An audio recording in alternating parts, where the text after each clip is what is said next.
Allahumma inna nas'aluka khairan ma fi hadzal yawm wa khairan ma ba'dah wa na'udzu bika min syarri ma fi hadzal yawm wa syarri ma ba'dah. Jamaah yang dirahmati Allah Subhanahu wa taala.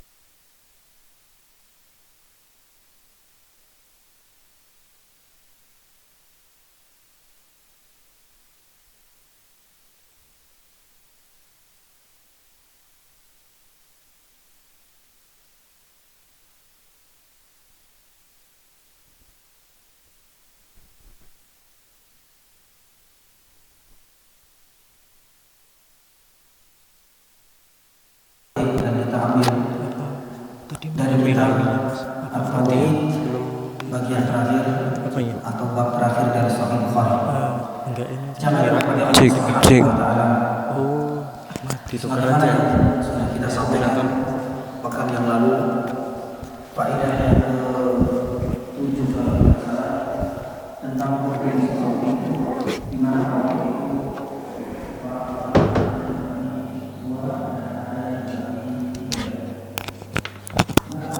hal ini karena hal ini merujuk untuk membantah adanya kesamaan antara Trinitas dengan pembagian tauhid menjadi 3. Namun kita sampaikan bahwasanya tidak semua para ulama mengatakan tauhid itu dibagi menjadi 3, yang kita kenal dengan rububiyah, uluhiyah, dan asma wa sifat. Namun sebagian ulama yang lain tauhid itu dibagi menjadi 2. Tauhid al-ilmu wal ma'rifah yang kita kenal dengan asma wa sifat, dan tauhid yang kedua adalah tauhid al-amal wa talab. Nah, ini dibagi menjadi 2, yang kita kenal dengan tauhid rububiyah dan uluhiyah. Lah, pembagian menjadi 2 silakan, menjadi 2 atau menjadi 3 pun tidak ada masalah. Tapi ada 2 alasan mendasar. Yang pertama, ini sebagai bentuk sarana pembelajaran dan tidak sama sekali bagian dari tujuan kita mempelajari ilmu tauhid. Sebagaimana kita jumpai dalam disiplin ilmu yang lain. Dalam mempelajari ilmu fikih misalnya, pasti kita akan jumpai bab sholat sebagaimana kita sampaikan. Kita akan mulai dengan bab syarat-syarat sholat ada berapa, rukun-rukun sholat pun ada berapa. Ini adalah sebagai bentuk sarana pembelajaran untuk memudahkan bagi siapapun yang ingin mempelajari kitab atau bab sholat, itu lebih mudah untuk mencerna. Meskipun seperti ini bukan cara Nabi Shallallahu Alaihi Wasallam. Rasulullah Shallallahu Alaihi Wasallam ada kalanya bil qaul, ada kalanya dengan praktek. Sallu kama ra'aitumuni usalli. Tidak pernah Nabi Shallallahu Alaihi Wasallam membagi-bagi seperti ini. Pun demikian di dalam disiplin ilmu bahasa, ilmu nahwu, kita jumpai juga bahwasanya kalam dibagi menjadi 3. Ada al-ism, ada fi'il, kata kerja, dan ada huruf. Ini pun tidak pernah disentuh sama sekali. Tak pernah disampaikan bahwasanya pembagian kalam menjadi 3 ini mirip trinitasnya orang-orang Nasrani. Itu tidak pernah tersentuh. Pun demikian pembagian-pembagian dalam disiplin ilmu fikih ini pun tak pernah dikritisi. Tapi giliran para ulama membagi tauhid menjadi 3 atau menjadi 2, ini yang dihajar habis-habisan. Padahal kita harus sadari ini adalah bagian dari sarana saja, wasilah, bukan tujuan kita mempelajari ilmu tauhid. Yang kedua, kita sampaikan kemarin bahwasanya pembagian ini adalah bentuk dari upaya para ulama untuk menunjukkan penyimpangan-penyimpangan di dalam memahami hakikat dari tauhid itu sendiri. Kalau tidak dibagi menjadi 3 ini runyam. Maka dengan adanya pembagian inilah tahu titik mana yang tidak terpenuhi, yang error di dalam memahami hakikat tauhid itu yang mana, itu kita bisa mendeteksi lebih dini. Maka tatkala orang-orang kafir juga menyatakan Allah itu pencipta, Fir'aun itu juga meyakini Allah Subhanahu wa taala sebagai pemilik ini juga. Apakah kemudian lantas mereka adalah saudara kita, mereka adalah orang mukmin, mereka adalah orang muslim seperti kita, lawang mereka juga percaya Allah gak? Tentu tidak. Kita memaknai keyakinan kita kepada Allah Subhanahu wa taala dengan maaf sekerdil itu tidak mungkin. Kenapa Rasulullah Shallallahu Alaihi Wasallam sampai kemudian memerangi kaumnya sendiri? Padahal mereka percaya Allah Subhanahu Wa Taala sebagai pencipta. Ini yang perlu kita telusuri. Apa yang error dengan kaumnya? Padahal mereka percaya Allah Subhanahu Wa Taala. Kalau tidak dibagi menjadi beberapa bagian ini, kita tidak akan tahu yang error yang mana. Tapi ketiga-tiganya atau pembagian dua ini sudah menjadi satu kesatuan yang tidak boleh dipisahkan.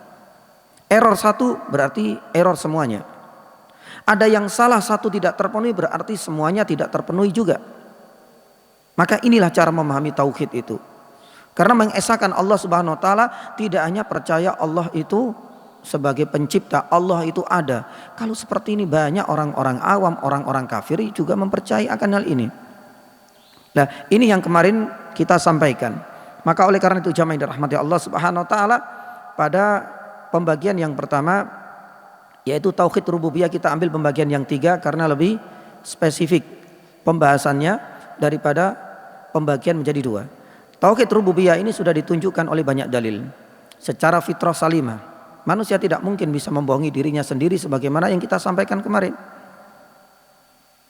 Pun demikian, yang kedua adalah insting, gharizah. Yang ketiga kemarin sampaikan adalah akal manusia.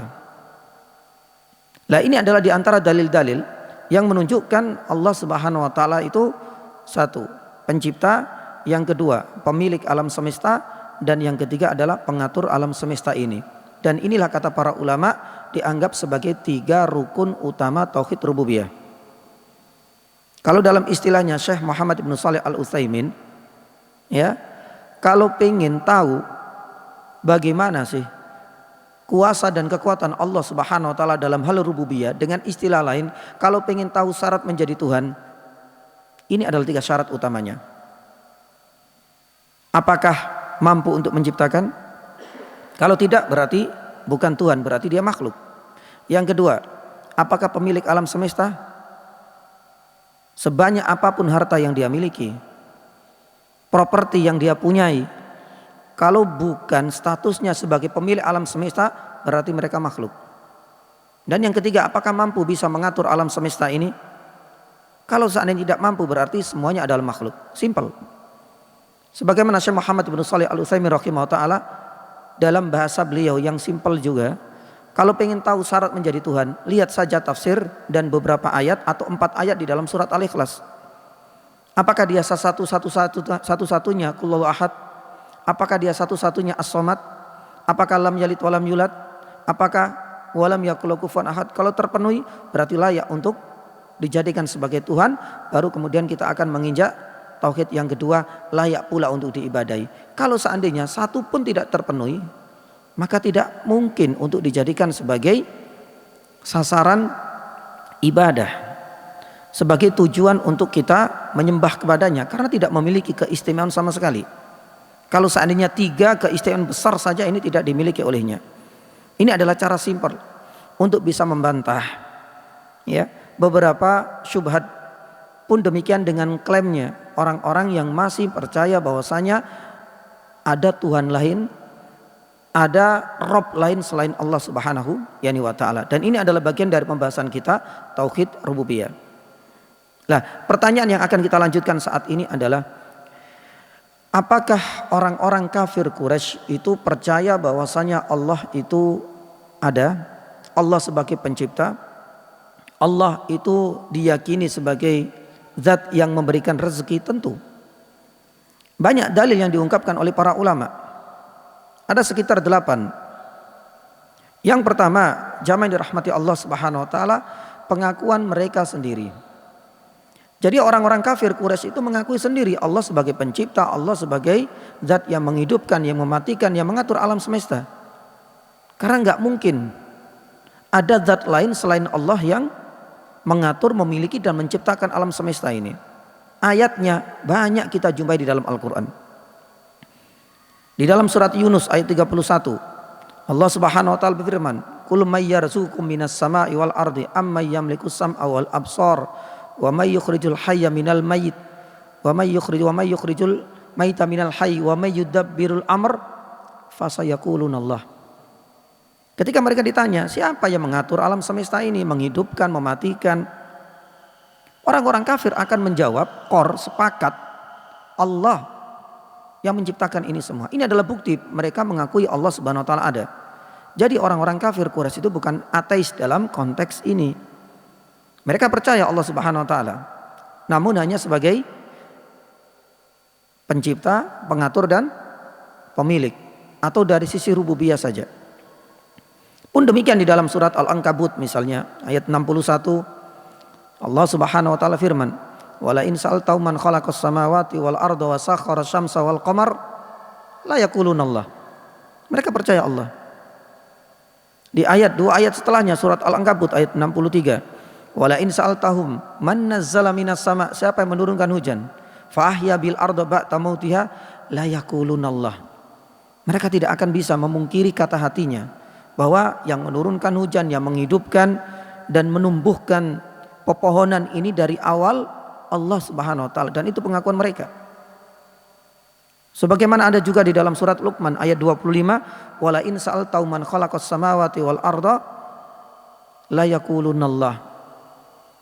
Pun demikian dalam surat Zukhruf ayat 87, Allah Subhanahu wa taala berfirman, "Wala in sa'altahum man khalaqahum."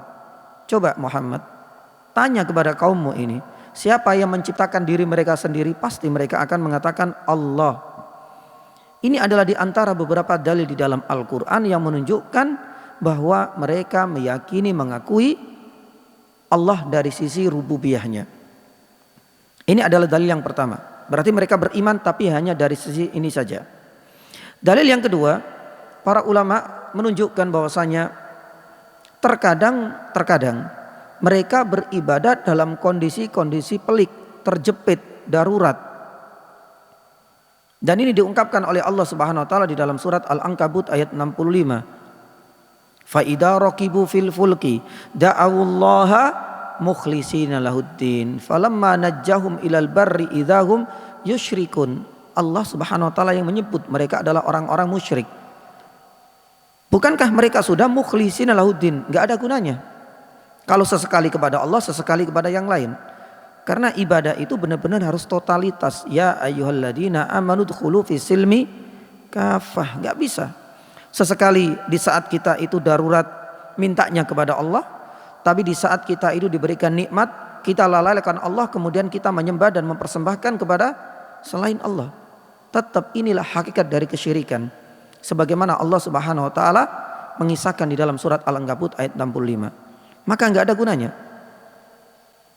Maka seperti orang-orang yang beriman kepada sebagian ayat dan mengingkari ayat yang lain. Nu'minu bi ba'di wa nakfuru bi ba'din. Ini bukan orang iman. Tapi ini adalah bukti bagaimana kesyirikan itu ada pada diri mereka. Ini ada dalil yang kedua. Bahwa mereka pun terkadang ikhlas banget dalam beribadah, tapi seringnya mereka mempersembahkan ibadahnya kepada selain Allah. Mereka ikhlas kepada Allah dalam kondisi-kondisi terjepit. Makanya kemarin kita sampaikan ya, sampai banyak orang yang mengatakan bahwa tidak ada lagi yang nama ateis di saat kondisi terjepit. Itu nggak mungkin ada udah ateis. Karena fitrah salimah yang akan membimbing dan mengantarkan mereka akan adanya Allah. Di saat mereka terjepit, di saat mereka benar-benar tidak mungkin lagi untuk menyatakan dirinya sebagai Tuhan, sebagaimana Fir'aun sendiri. Coba kita lihat di dalam surat Yunus ayat 90. Dalam kondisi terjepit yakni seperti itu, ketika nyawanya sudah di kerongkongan, apa yang dikatakan? Baru dia mengatakan, amantu annahu la ilaha illal ladzina amanat bihi banu Israil wa ana minal muslimin. Dibantah oleh Allah Subhanahu wa taala, kasep al-an. Ngapain baru sekarang ngomong seperti itu? Ada sebagian ulama yang mengatakan, bukan ulama, mengatakan berarti Fir'aun sudah mukmin karena dia mengakui la ilaha illallah sebagaimana Banu Israel juga meyakininya. Enggak. Karena ini sudah tidak ada faedah lagi. Sebagaimana ayat mengatakan bahwasanya waqad asaitu qablu wa kunta minal kafirin, sudah selesai. Wa kunta minal mufsidin, sudah. Dan yang kedua didasarkan pada sabda Nabi sallallahu alaihi wasallam, innallaha yaqbalu taubata ibadi malam yughargir. Ini sudah sampai di sini, maka berarti tidak ada guna. Nah, ini adalah bukti dalam kondisi terjepit darurat Fir'aun baru mengakuinya. Sama juga dengan orang-orang ateis. Ketika dalam kondisi terjepit, mereka akan percaya adanya Allah. Sebagaimana kasus Uni Soviet ketika ada demo besar-besaran yang kemarin atau pekan lalu kita sampaikan. Dan Al-Quran 14 abad yang lalu juga sudah menjelaskan akan hal ini di dalam surat Al-Ankabut ayat 65. Fa'idha rokibu, ketika mereka itu berada di lautan, ombaknya begitu besar.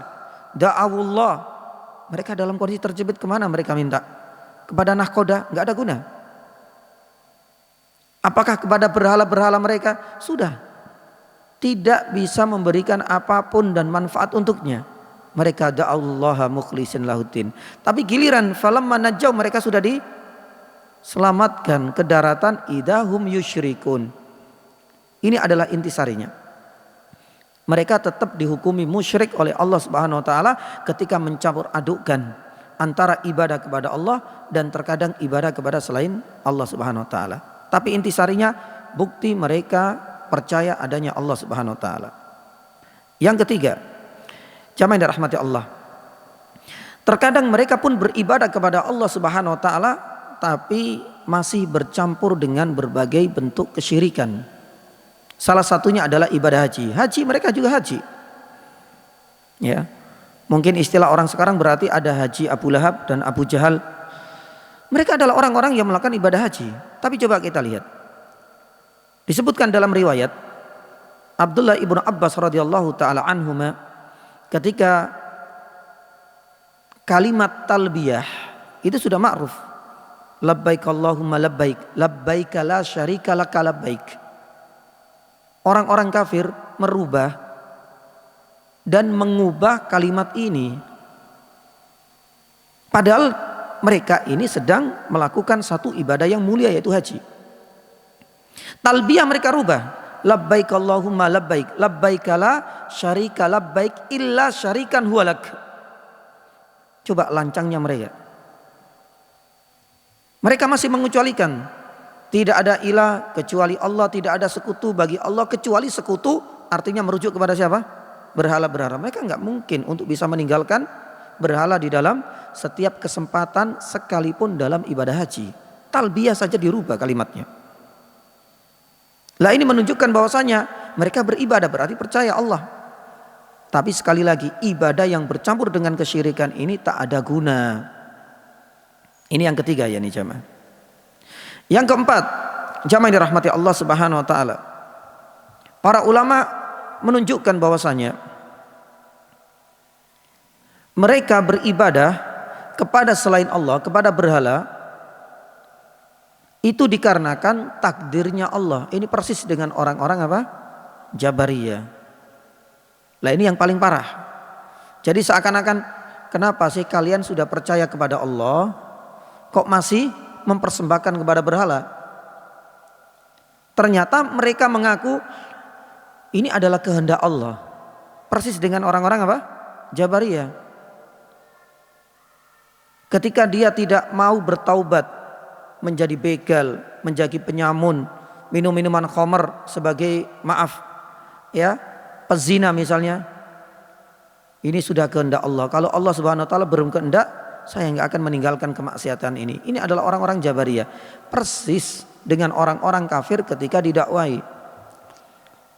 Mereka melemparkan alasan ini bahwasanya Allah Subhanahu wa taala sudah berkehendak seperti ini.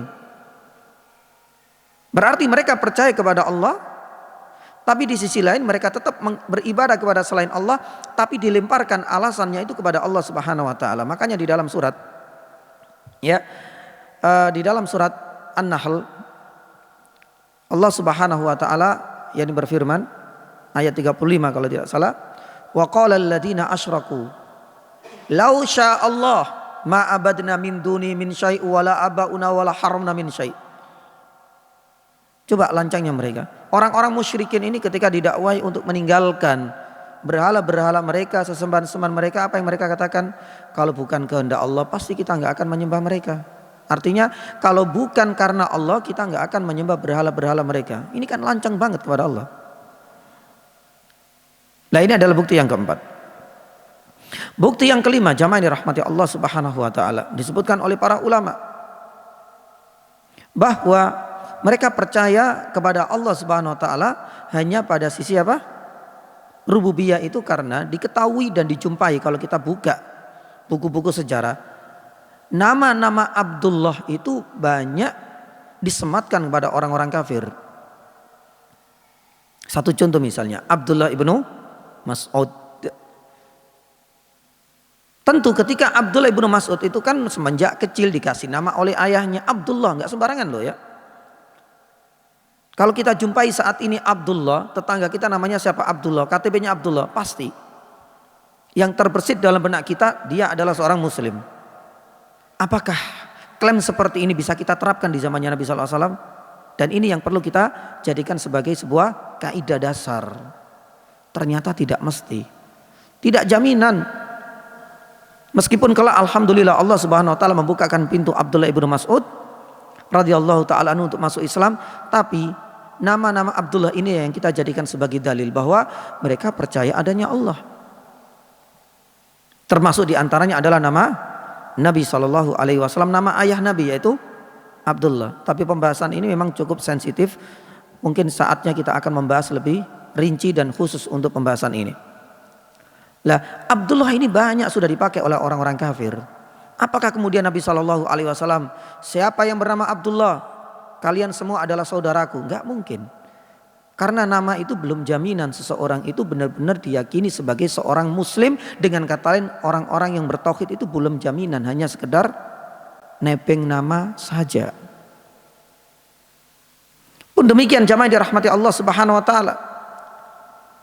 Di antara bukti yang lain, ya, terkadang orang-orang itu percaya, orang kafir Quraisy memang benar-benar percaya kepada Allah Subhanahu wa taala. Kisah yang sangat bersejarah dan hampir semua buku-buku sejarah Islam atau sirah nabawiyah mencantumkan kisah ini adalah kisah pasukan bergajah.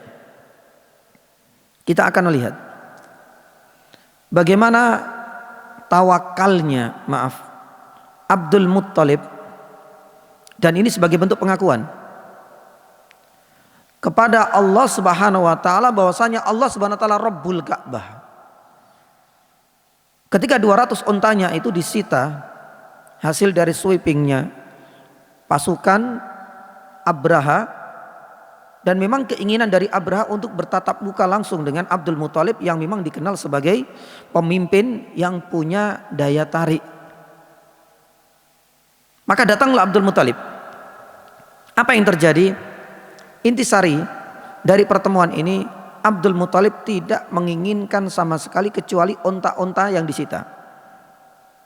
Maka terkenal dalam kalimat yang beliau ucapkan apa? Bahwasanya Ka'bah ini punya Rabb, punya pemiliknya. Sedangkan onta-onta ini juga pemiliknya. Maka saya datang ke sini hanya untuk mengambil apa yang aku miliki, yaitu onta. Adapun untuk Ka'bah terserah. Kalau seandainya Anda wahai Abraha ingin mengusik, merobohkan, terserah. Itu bukan urusan saya lagi. Itu sudah menjadi urusan Anda dengan pemilik Ka'bah yaitu Allah. Nah, ini adalah salah satu di antara sekian banyak bukti yang menunjukkan orang-orang kafir kala itu, termasuk Abdul Muttalib sendiri, mengakui Allah Subhanahu wa taala itu yakni ada. Nah, hal yang paling mudah jamaah yang dirahmati Allah, dan ini menjadi bukti yang terakhir tentang adanya rububiyah Allah Subhanahu wa taala yang diyakini oleh orang-orang kafir, ya sudah kita kembalikan saja kepada penafsiran para ulama. Ini yang paling mudah juga, dan ini cara yang paling tepat. Karena kadang-kadang kita juga salah kaprah dalam memahami ayat-ayat yang kita jadikan sebagai landasan hukum, terutama di dalam ilmu tauhid. Satu contoh ya, ini misalnya ketika sebagian ulama Ahlussunnah wal Jamaah menafsirkan la ilaha illallah dengan tiada ilah yang berhak untuk disembah kecuali Allah Subhanahu wa taala, kenapa pakai ditambah-tambahi? Tidak ada ilah yang berhak disembah. Ini buatannya kelompok fulan. Ini adalah sekte sesat yang memalingkan makna atau tafsir Al-Qur'an. Sebenarnya simpel. La ilaha illallah, pertanyaannya, apakah ada di dalam Al-Quran? Banyak kita jumpai di dalam Al-Quranul Karim. Bahkan di awal ayat kursi disebutkan Allahu la ilaha illallah. Kalau memang ada la ilaha di dalam Al-Quran, kenapa enggak kita kembalikan kepada buku-buku tafsir? Terus apa yang dikatakan oleh mereka? Subhanallah. Imam As-Sawqani rahimahullah, Ibnu Jarir At-Tabari, Imam Al-Qurtubi rahimahullah, mereka adalah pakar-pakar tafsir. Ketika menafsirkan salah satunya ayat kursi la ilaha illallah, mereka mengatakan demikian, la yastahiqqul ibadah. Kenapa mereka tidak kembalikan makna ini kepada pakarnya? Sama juga jamaah dirahmati Allah Subhanahu wa taala. Ada yang masih kemudian mengatakan bahwasanya pembagian tauhid menjadi 3 atau menjadi 2, rububiyah, orang-orang kafir itu adalah benar-benar orang yang tidak percaya Allah Subhanahu wa taala. Tapi kita katakan iya dalam hal uluhiyah, tapi dalam hal rububiyah ada. Anda sudah memalingkan makna yang ada di dalam ayat Al-Quran? Tidak. Mari kita kembalikan kepada pakarnya. Bagaimana respon mereka terhadap ayat-ayat Al-Quran? Maka di sini kita sebutkan, maaf, kalau kita buka tafsir tentang surat Al-Ankabut ayat 61, surat Al-Ankabut ayat 63 yang tadi sudah kita sampaikan, wala in sa'altahum man khalaqas samawati wal arda wa sakhara syamsa wal qamar, pun demikian di ayat 63, wala in sa'altahum man nazzala minas sama'i ma'an fa ahya bil arda la yaqulunallah. Coba kita buka. Yang pertama tafsir Ibnu Jarir At-Tabari. Di dalam Jami'ul Bayan, Ibnu Jarir At-Tabari mengatakan bahwasanya ayat ini bukti mereka adalah orang-orang yang percaya Allah. Hanya saja dalam beribadah mereka memalingkan kepada selainnya. Bahkan Imam Ibnu Jarir At-Tabari mengatakan zulfatan wa qurbah.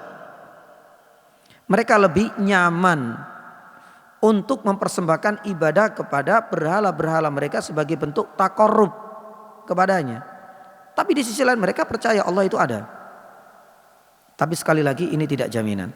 Dan ini untuk membantah fakta atau membantah klaim mereka.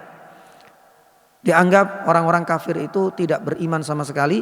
Ternyata setelah kita cek ya, yang error itu bukan rububiyah. Rububiyah mereka percaya. Pun demikian ini diakui juga oleh Imam Abu Hayyan, pakar ahli tafsir.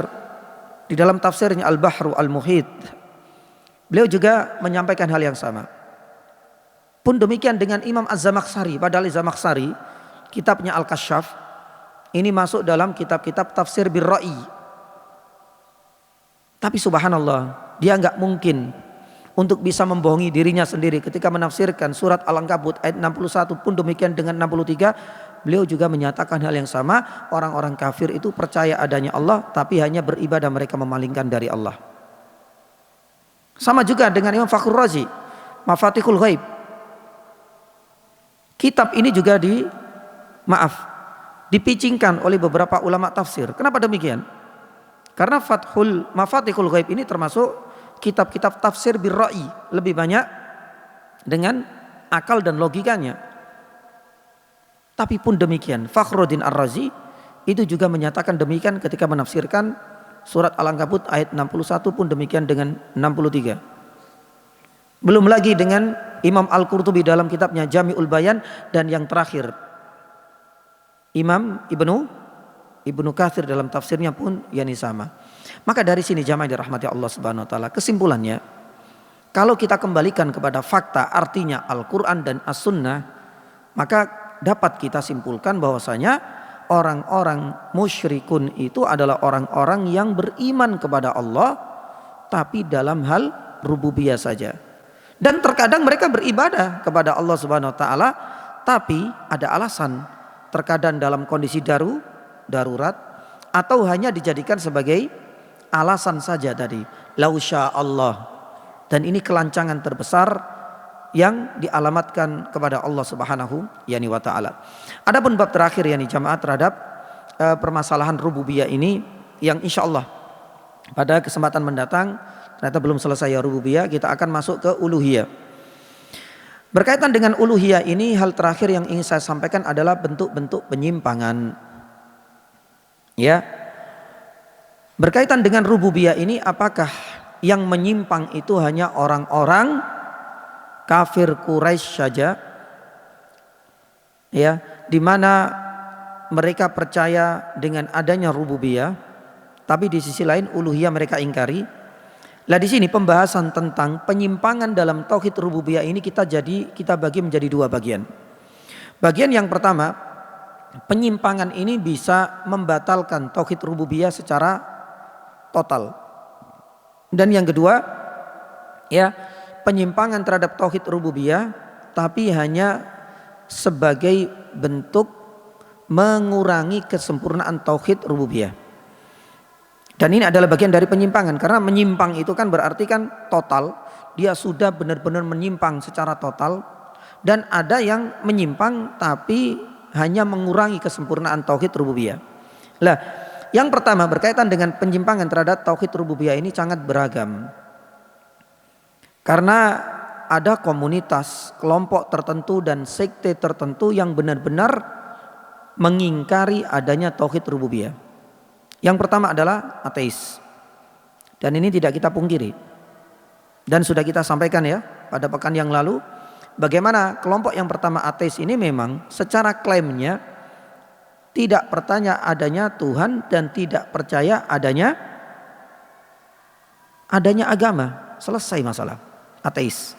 Dan Uni Soviet, kasus tadi yang sudah kita sampaikan, bukti nyata bahwasanya ya, orang-orang ateis itu tidak akan kita jumpai di saat kondisi darurat dan terjepit.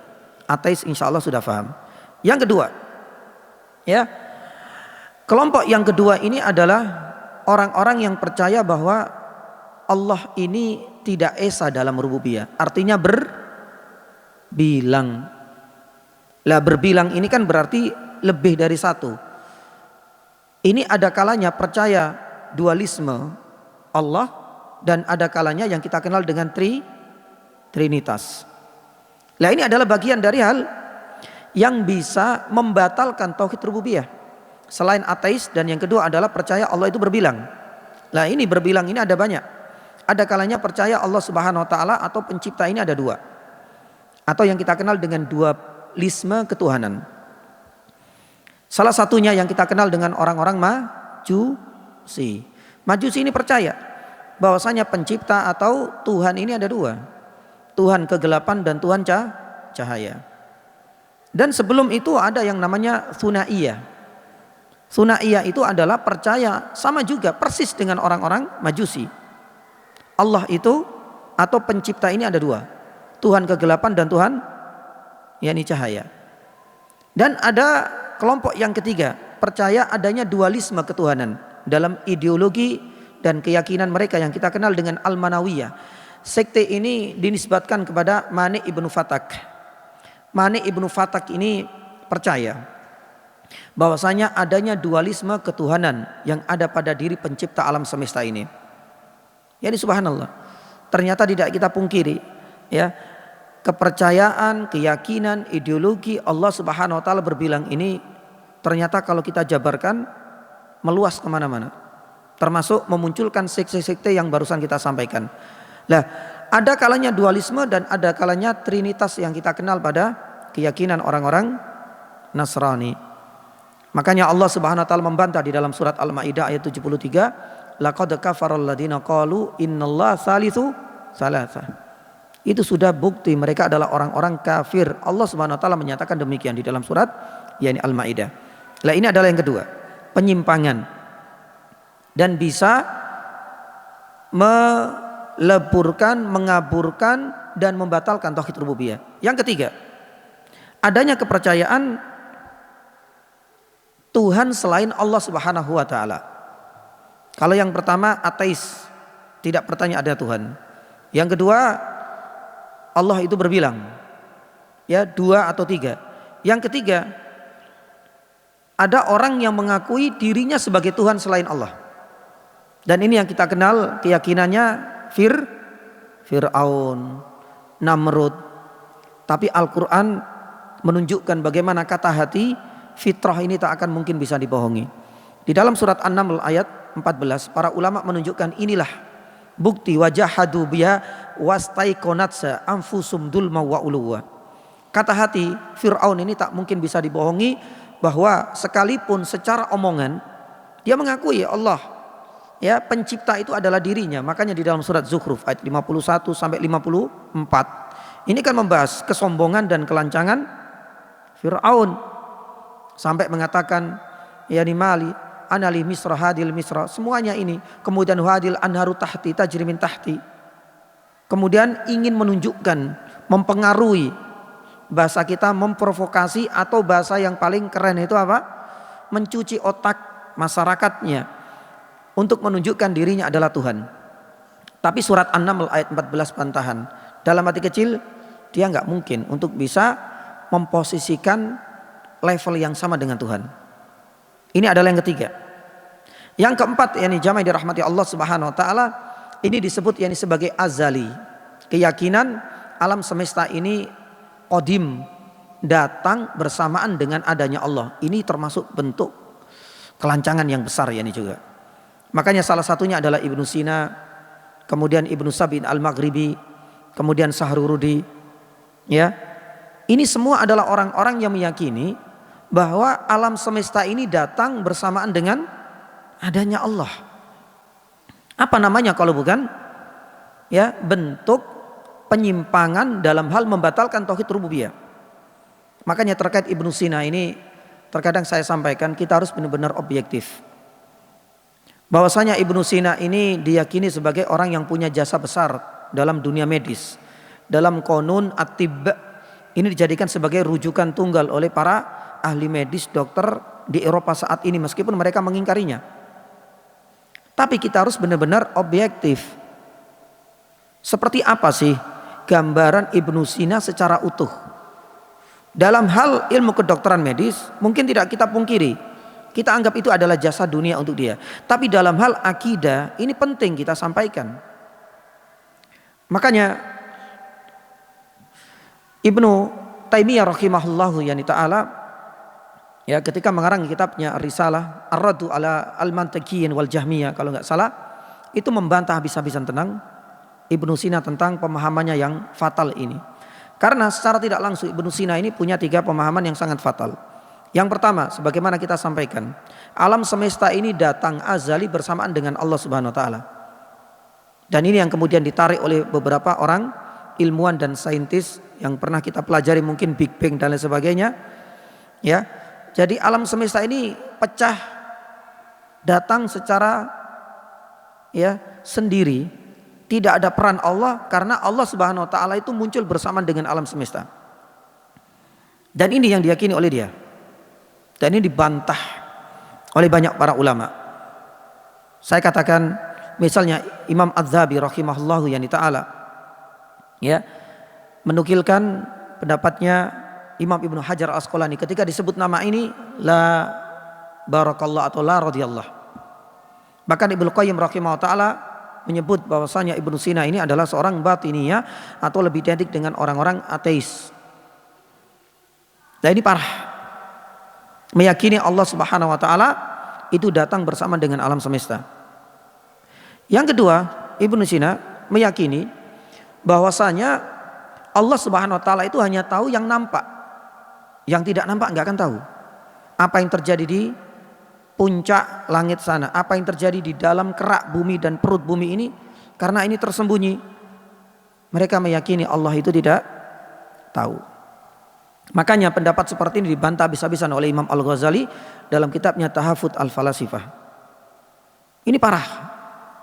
Dan yang ketiga, ini juga parah.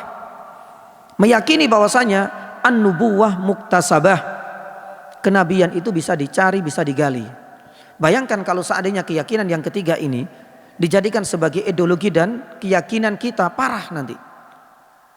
Maka akan masih membuka peluang orang-orang untuk bisa menjadi nabi, padahal nabi itu berakhir dengan kenabian Rasul sallallahu alaihi wasallam. Wahyu pun berakhir dengan wafatnya Nabi sallallahu alaihi wasallam. Tapi keyakinan Ibnu Sina yang menyatakan bahwasanya an-nubuwah muktasabah itu bisa digali. Makanya di dalam kitabnya Ar-Risalah Arsyiyah ini kan penuh dengan apa? Kesesatan.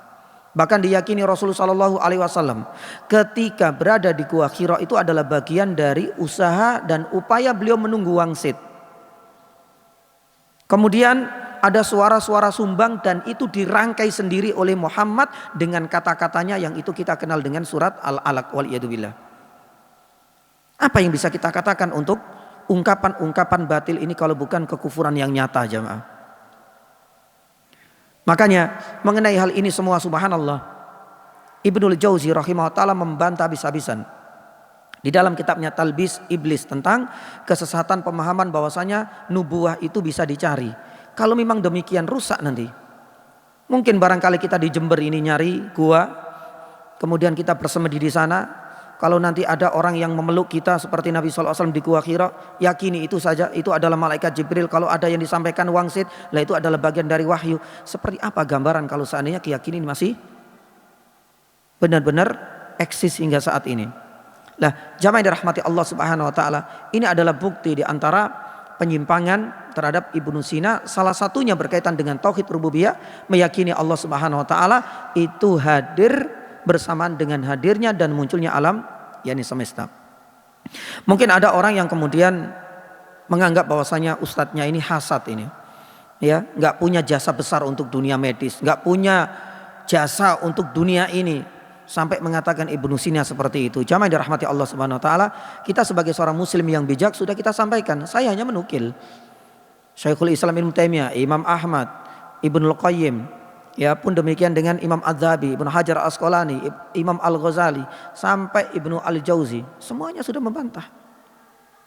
Kemudian kalau seandainya ada rasa iri, enggak ada rasa iri sama sekali dalam hati kita, ya nih jamaah yang dirahmati Allah. Ini adalah bagian dari objektivitas kita di dalam menampilkan fakta. Sama juga tatkala kita membahas tentang Abu Thalib. Betapa besar jasanya Abu Thalib untuk Nabi SAW dalam urusan dunia. Betapa banyak pengorbanan beliau loh ya. Kita nggak ada apa-apanya loh. Abu Thalib Masya Allah membela, menyokong, mendukung. Bahkan ketika Rasulullah SAW dibully habis-habisan, siapa yang membelanya? Abu Thalib. Apakah kemudian ketika kita menyampaikan Abu Thalib, sebutkan saja yang baik-baik pengorbanan beliau. Untuk masalah dia masuk neraka, keyakinan ini nggak usah disebutkan. Kita nggak objektif kalau seperti itu. Padahal Nabi SAW mengatakan, laula ana lakana fi dzakhdaqin minan nar. Ya kita sampaikan, memang jasanya untuk Nabi SAW seperti ini, tapi dia mati kafir dan Nabi SAW sudah menyebutkan dia di neraka. Itu namanya objektif dalam membuka dan menampilkan sebuah fakta. Pun demikian dengan Ibnu Sina dalam hal ini. Gak ada yang namanya iri dan lain sebagainya. Maka oleh karena itu jamaah dirahmati Allah Subhanahu wa taala, ini adalah penyimpangan yang keempat. Menyatakan alam semesta itu azali bersamaan dengan hadirnya Allah. Dan di antara yang penyimpangan yang kelima itu meyakini bahwasanya Allah Subhanahu wa taala memberikan hak rububiyah itu kepada makhluknya. Rububiyah, subhanallah. Meyakini Allah memberikan hak rububiyah itu kepada makhluknya. Berarti memang ini menunjukkan apa? Allah Subhanahu wa taala itu berbilang. Sebagaimana yang diyakini oleh siapa? Maaf. Sebagian orang, yakni sekte sesat, diyakini Syekh Abdul Qadir Jailani itu diberikan kun oleh Allah. Ya, sebagaimana firman Allah Subhanahu wa taala, ya innama amru idza arada syai'an dalam surat Yasin ayyaqulu lahu kun fayakun. Jadi siapa? Syekh Abdul Qadir Jailani itu diberikan hak rububiyah oleh Allah. Kalau seandainya dia pengen ini pasti akan terjadi. Pengen itu akan terwujud. Dan ini diungkapkan oleh seorang yakni sufi ekstrim Ali Fasa di dalam kitabnya yakni Jawahir Al-Ma'ani itu menyebutkan akan itu. Ini sudah kebablasan dalam mengkultuskan makhluk Allah Subhanahu wa taala, meyakini kata Ali Fasa di sini bahwasanya Syekh Abdul Qadir Jailani punya apa? Yani hak. Punya hak rububiyah karena diberikan oleh Allah Subhanahu wa taala, kun oleh Allah Subhanahu wa taala, wal iyadu billah. Pun demikian dengan keyakinan sebagian masyarakat yakni kita bahwasanya alam semesta ini ada penjaganya masing-masing. Pantai selatan ada yang jaga Pak ya. Kan diyakini. Ya, nyai apa nyi nggak tahu siapa. Ya, gunung sana ada yang jaga. Ya, seakan-akan itu benar-benar memang utusannya Allah menjaga itu semua. Maka ini adalah bagian dari keyakinan ini. Jadi seakan-akan Allah Subhanahu wa taala memberikan sebagian dari hak rububiyahnya kepada makhluknya. Baik itu diberikan kun misalnya, atau diberikan hak untuk menjaga pantai tersebut, atau mungkin barangkali diberikan hak yang lain, misalnya gunung, atau mungkin barangkali pepohonan dan lain sebagainya. ini adalah bagian dari penyimpangan yang bisa membatalkan nilai tauhid secara total. Jamaah yang dirahmati Allah Subhanahu wa taala. Adapun yang terakhir adalah tentang adanya keyakinan wahdatul wujud. Wahdatul wujud kenal insyaallah ya. Makanya Al-Hallaj itu meyakini bahwasanya Allah itu, zatnya Allah itu bersatu dengan zatnya apa? Makhluk. Manunggaling kaula yani Gusti. Al-Hallaj. Dan ini diadopsi di negara kita yang kita kenal dulu apa? Syekh Siti yani Jenar. Ini juga bagian dari penyimpangan. Gak mungkin Allah Subhanahu wa taala itu kemudian menyatu dengan zatnya makhluk. Ini adalah sebuah penyimpangan. Makanya inilah di antara bentuk-bentuk yang masuk dalam penyimpangan tauhid rububiyah yang bisa membatalkan secara total keimanan yang pertama ini. Adapun yang bisa mengurangi banyak. Ya, secara umum insya Allah nanti barangkali kita akan sampaikan salah satunya bersumpah atas nama selain Allah. Menyandarkan nikmat kepada selain Allah.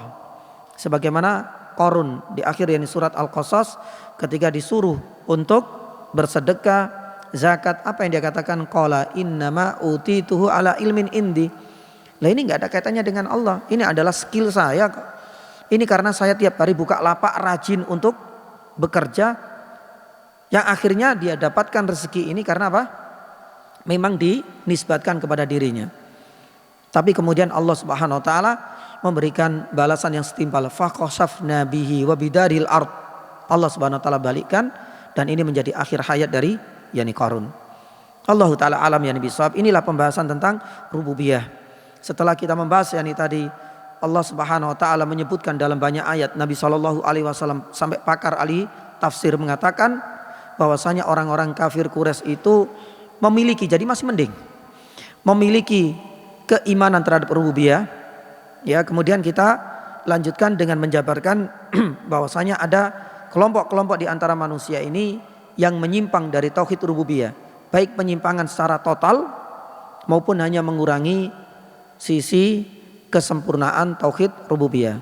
Dan insya Allah pada pertemuan selanjutnya tauhid jenis yang kedua, yaitu tauhid uluhiyah. Insya Allah mudah-mudahan kita akan lanjutkan ulasan dan pembahasannya baru sampai asma wa sifat. Tapi asma wa sifat mungkin tidak kita bahas secara panjang lebar karena butuh waktu yang panjang.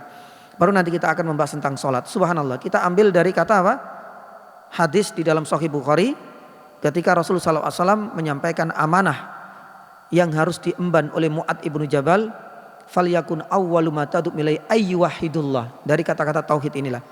Sebagaimana saya sampaikan, saya Muhammad bin Shalih Al-Utsaimin ketika membahas ayyuhidullah itu merujuk kepada pembagian 3. Lah ini kita bahas satu-satu. Semoga ada manfaat dan faedahnya dan semoga Allah Subhanahu wa taala pertemukan kita di lain kesempatan. Kita tutup dengan doa kafaratul majlis. Subhanaka asyhadu an la ilaha illa anta astaghfiruka wa atubu ilaik. Wa sallallahu ala nabiyyina Muhammadin wa ala alihi wa sahbihi wasallam. Assalamualaikum warahmatullahi wabarakatuh.